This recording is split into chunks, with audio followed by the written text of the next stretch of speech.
Hey everybody, it's Jeff. I'm Katie. How you doing? Great. We finally crawled out from under our rock and got our feet underneath us in this time that is definitely not like yesterday. Which wasn't like the day before, which is definitely still not going to be like how it's tomorrow. But we thought we'd come to you with a little bit of words of inspiration. We're standing on this property that our family has been farming since what year?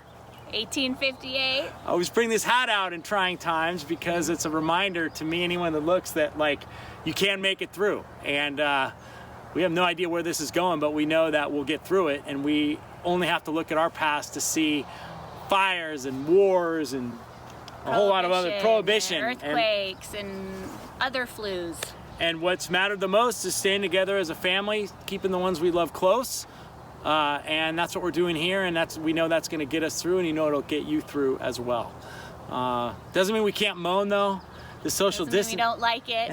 The social distancing is tough. We are in the business of bringing people together and celebrating with wine. Lubricant, social lubricant. She didn't want me to use that, not my choice of words, but it everyone. Totally does. And so this isn't quite working. What doesn't mean we're not lubricating ourselves pretty heavily to get through it, but it does mean that we're not as close to everybody we love. So we're calling them a lot.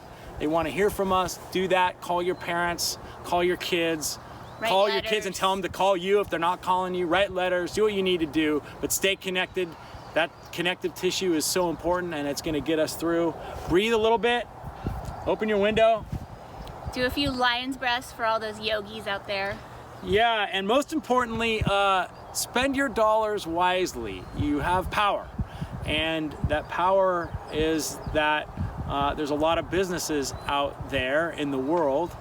And musicians. And musicians, yeah, exactly. And people that work with musicians, we're close to hospitality, we're close to music, and those are both industries that are hit hard. And what we know is that any dollar that goes their direction helps. So, you know, you see the shelves are empty, but that stuff can be replenished, and most of that's being purchased by giant companies. Take all this downtime and go on the internet and find that olive oil producer that you like, or the band that you love that might be selling their merch online, and spend the money there. You have the time, and they're trying to get it to you. They are. They're working their tails off to get it to you. And then finally, about us, what are we doing? Well, we dug ourselves out of a hole, but we're trying to find ways to connect with you and bring content to you, bring some cheer, bring some fresh air if we can, some beautiful shots. Basically share our world with you, because you're stuck in yours and we're stuck in ours. We're lucky we have a little more wine than you, but we can have some, we can share it. But most of all, stay strong. We'll be coming at you. Wash your hands and be good to one another.